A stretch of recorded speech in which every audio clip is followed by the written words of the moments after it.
Mirage, A Jeethu Joseph film. ഇന്നലെയാണ് പടം റിലീസായത്. ഇന്നലെ തന്നെ തിയേറ്ററിൽ കണ്ടിട്ടുണ്ടായിരുന്നു. അപ്പം മൂവിയെക്കുറിച്ച് പറയുകയാണെങ്കിൽ ഒറ്റ വാക്കിൽ പറഞ്ഞു കഴിഞ്ഞാൽ എന്നിലെ പ്രേക്ഷകന് ഒരു ആവറേജ് സിനിമാ അനുഭവം മാത്രം തന്നിട്ടുള്ള മൂവിയാണ് മിറാഷ്. ജീത്തു ജോസഫ് ഇതിനു മുന്നേ അദ്ദേഹം ചെയ്തു വെച്ചിരിക്കുന്ന പടങ്ങളുടെ ആ ഒരു എക്സ്പെക്റ്റേഷൻ കാരണമായിരിക്കാം എനിക്ക് അങ്ങനെ തോന്നാനായിട്ട് കാര്യം. അതേപോലെ തന്നെ കരിയറിൻ്റെ ഏറ്റവും പീക്ക് സമയത്ത് നിൽക്കുന്ന ആസിഫ് അലിയും ജീത്തു ജോസഫ് ഒരുവിക്കുന്ന സമയത്ത് നമ്മളൊരു വൻ സംഭവം പ്രതീക്ഷിച്ചിരുന്നു. ബട്ട് അങ്ങനെ ഒരു സംഭവമായിട്ട് ഈ പടത്തിൽ രോമാഞ്ചമുണർത്തുന്ന സീനുകളൊന്നും കണ്ടിട്ടില്ലായിരുന്നു. സാധാരണഗതിയിൽ ജീത്തു ജോസഫിൻ്റെ ത്രില്ലർ മൂവീസ് കാണുന്ന സമയത്ത് ഇടയ്ക്ക് എല്ലാം ട്വിസ്റ്റും ടേണും കാര്യങ്ങളും ഒക്കെ ഇട്ട് ആദ്യം മുതൽ അവസാനം വരെ നമ്മളെ ത്രില്ലടിപ്പിച്ച് പിടിച്ചിരുത്തുന്ന രീതിയിലാണ് അദ്ദേഹത്തിൻ്റെ ഒരു മേക്കിങ്. ഇതിനകത്തും കാര്യം പറഞ്ഞു കഴിഞ്ഞാൽ ത്രില്ലർ സീനുകൾ, ട്വിസ്റ്റ് സീനുകളൊക്കെ ആഡ് ചെയ്തിട്ടുണ്ട്. പക്ഷേ സാധാരണഗതിയിൽ മൂവി കണ്ടുകൊണ്ടിരിക്കുന്ന ഒരു പ്രേക്ഷകന് അയാൾക്ക് എത്തിച്ചേരാൻ പറ്റുന്ന ആ ഒരു കാര്യങ്ങളിലേക്ക് മാത്രമാണ് മൂവി സഞ്ചരിക്കുന്നത്. ഇൻ്റർവെൽ പഞ്ചൊക്കെ ആണെങ്കിൽ വമ്പൻ സംഭവമായിട്ട് കാണിക്കുന്ന ഒരു ഇൻ്റർവെൽ പഞ്ചൊക്കെ ആണെങ്കിൽ എന്തേ ഇത് വരാൻ, ഈ ഒരു ട്വിസ്റ്റ് വരാൻ ഇത്ര വൈകിയേ എന്നാണ് എനിക്ക് തോന്നിയിട്ടുള്ളത് പേഴ്സണലി. അപ്പോൾ ഈ നമ്മൾ എക്സ്പെക്റ്റ് ചെയ്യുന്ന ഈ ട്വിസ്റ്റും ടേണും ഒക്കെ കണ്ടിരിക്കുമ്പം ഞാൻ ഒട്ടും പ്രതീക്ഷിക്കാത്ത ഏറ്റവും അവസാനത്തെ ട്വിസ്റ്റ്, ആ ഒരു ട്വിസ്റ്റ് ഞാൻ തീരെ പ്രതീക്ഷിച്ചിട്ടുണ്ടായിരുന്നില്ല. അതുകൊണ്ട് തന്നെ ആ ഒരു ട്വിസ്റ്റ് കാണാൻ വേണ്ടി മാത്രം നിങ്ങൾക്ക് വേണമെങ്കിൽ ഈ ഒരു പടം തിയേറ്ററിൽ, ബാക്കി നമ്മൾ ഈ എക്സ്പെക്റ്റ് ചെയ്യുന്ന ട്വിസ്റ്റും കാര്യങ്ങളും ഒക്കെ ഉണ്ട് അതങ്ങനെയാണ്, അത് നമ്മൾ പ്രതീക്ഷിക്കുന്ന രീതിയിലേക്ക് തന്നെയാണ് ഈ പടം പൊയ്ക്കൊണ്ടിരിക്കുന്നത് എന്ന് മനസ്സിലാക്കിക്കൊണ്ട് ആ ക്ലൈമാക്സ് ട്വിസ്റ്റ് എന്താണ് എന്നറിയാൻ വേണ്ടി മാത്രം നിങ്ങൾക്ക് വേണമെങ്കിൽ ഈ പടം തിയേറ്ററിൽ കാണാവുന്നതാണ്. അപ്പോൾ മറ്റ് ഡിപ്പാർട്ട്മെൻറ്റുകളെ കുറിച്ചൊന്നും എടുത്ത് പറയുന്നില്ല. കാര്യം മറ്റ് ഡിപ്പാർട്ട്മെൻറ്റുകളിലൊന്നും കാര്യമായിട്ടൊന്നും തോന്നിയില്ല. ശരിക്കും ഇതിനകത്ത് ആസിഫ് അലി ആണ് ലീഡ് റോളിൽ എത്തിയിരിക്കുന്നത്. ആസിഫ് അലിക്കും പ്രത്യേകിച്ച് ചെയ്യാനൊന്നുമില്ല.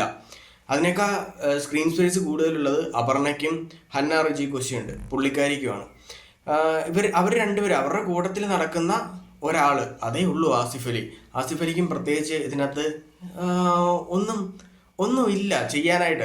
നമുക്ക് ആസിഫ് അലിയുടെ അഭിനയത്തിൻ്റെ ഒരു റേഞ്ചും അപർണയുടെ കാര്യങ്ങളൊക്കെ വെച്ച് നോക്കിക്കഴിഞ്ഞ് കഴിഞ്ഞാൽ അവർ അഭിനയത്തിൻ്റെ കാര്യങ്ങൾ രണ്ടുപേരും അങ്ങോട്ടും ഇങ്ങോട്ടും മത്സരിച്ച് അഭിനയിക്കാൻ കെൽപ്പുള്ള ആൾക്കാരാണെന്ന് നമുക്കറിയാം. പക്ഷേ കഥയിലുള്ള കാര്യങ്ങളല്ലേ ചെയ്യാൻ പറ്റൂ. അങ്ങനെ നോക്കിക്കഴിയുമ്പം വളരെ വളരെ മോശമായിട്ടുള്ള ഒരു മേക്കിങ്ങും കഥ അതിനുള്ള കഥയൊക്കെ ഉള്ളൂ.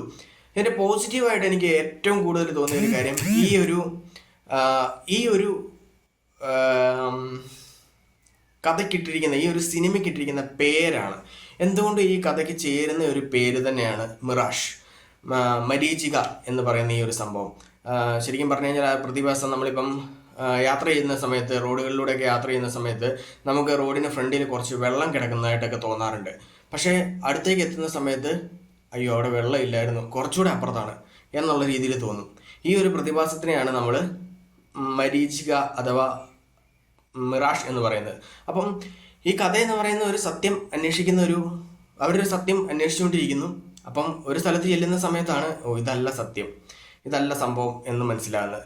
സോ അവർ അവിടുന്ന് പോകുന്നു. അവിടെ ചെന്ന് ബാക്കി കാര്യങ്ങൾ അന്വേഷിക്കുന്ന സമയത്താണ് ഇതുമല്ല സത്യം, അടുത്ത സത്യത്തിലേക്ക് പോകുന്നു. അങ്ങനെ തേടി അവസാനം അവരതിൻ്റെ എൻഡിലേക്ക് എത്തുന്ന സമയത്ത് ആ ഒരു അവസാനത്തെ ക്ലൈമാക്സിൽ മാത്രമാണ് നമ്മളൊന്ന് സർപ്രൈസ് ആവുന്നത്.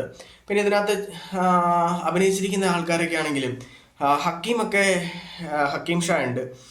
വളരെ വളരെ അദ്ദേഹം സ്ക്രീനിൽ വരുന്ന സമയത്ത് തന്നെ ഒരു ഓറയില്ലാത്ത ഒരു കഥാപാത്രം ആയിട്ട് തോന്നി. ഇതിൻ്റെ അത് മെയിൻ റോൾ ചെയ്തിരിക്കുന്നത് ഇത്രയും പേരാണ്: ആസിഫ് അലി, അപർണ, ദെൻ ഹന്ന ഉണ്ട്, സമ്പത്ത്, തമിഴ്നാടൻ സമ്പത്ത് ഉണ്ട്, ദീപക് പറമ്പോൾ, ഈ പറയണ ഹക്കീം, ഇവരാണ് മെയിൻ റോള് ചെയ്തിട്ടുള്ളത്.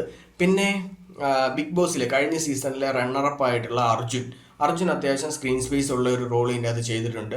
ആ കിട്ടിയ ഒരു പുതുമുഖ നടൻ എന്നുള്ള രീതിയിൽ ആ കിട്ടിയ വേഷം അദ്ദേഹം നന്നായിട്ട് ചെയ്തിട്ടുണ്ടെന്നാണ് എനിക്ക് തോന്നിയത്. വേറെ ഡിപ്പാർട്ട്മെൻറ്റുകളെ കുറിച്ച് ഇപ്പം സൗണ്ടും കാര്യങ്ങളും ഒക്കെ പറയുകയാണെങ്കിൽ തന്നെ പ്രത്യേകിച്ച് എടുത്ത് പറയാൻ മാത്രം ഒരു പീക്കിലുള്ള പെർഫോമൻസ് അവിടെ നിന്നൊന്നും എനിക്ക് തോന്നിയിട്ടില്ല.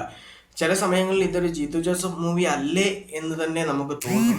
കാര്യം ഇതിന് മുമ്പ് ഇവരുടെ കൂട്ടുകെട്ടിൽ വന്നിട്ടുള്ള ആസിഫ് അലി ജീത്തു ജോസഫ് കൂട്ടുകെട്ടിൽ വന്നിട്ടുള്ള കൂമൻ അധികം അങ്ങ് ഹിറ്റായിട്ടില്ല എങ്കിലും ബട്ട് എനിക്ക് പേഴ്സണലി ഭയങ്കര ഇഷ്ടമുള്ള ഒരു മൂവിയാണ്. ഞാൻ റിപ്പീറ്റ് വാച്ച് ചെയ്യാറുള്ള ഒരു മൂവിയാണ് കൂമൻ. ബട്ട് ആ ഒരു ലെവലിലേക്ക് പോലും ഈ ഒരു പടം എത്തിയിട്ടില്ല. താരതമ്യേന ജീതു ജോസഫിൻ്റെ ത്രില്ലർ മൂവീസിൽ മുൻപന്തിയിലെത്താതെ പിന്നിൽ നിൽക്കുന്ന ഒരു പടമാണ് ഊഴം. ആ ഒരു ഊഴം തരുന്ന ഒരു ത്രില്ല് പോലും ഈ ഒരു പടം എനിക്ക് തന്നിട്ടില്ല. അപ്പോൾ ഞാൻ പറഞ്ഞല്ലോ, അതായത് നമ്മൾ എല്ലാം നമ്മൾ പ്രതീക്ഷിക്കുന്ന ഇൻ്റർവെൽ പഞ്ചൊക്കെ ആണെങ്കിൽ അയ്യോ ഇതാണോ ഇവർ ഇത്രയും സസ്പെൻസ് ആയിട്ട് കൊണ്ടുവച്ചത് എന്ന് തോന്നിപ്പോവും.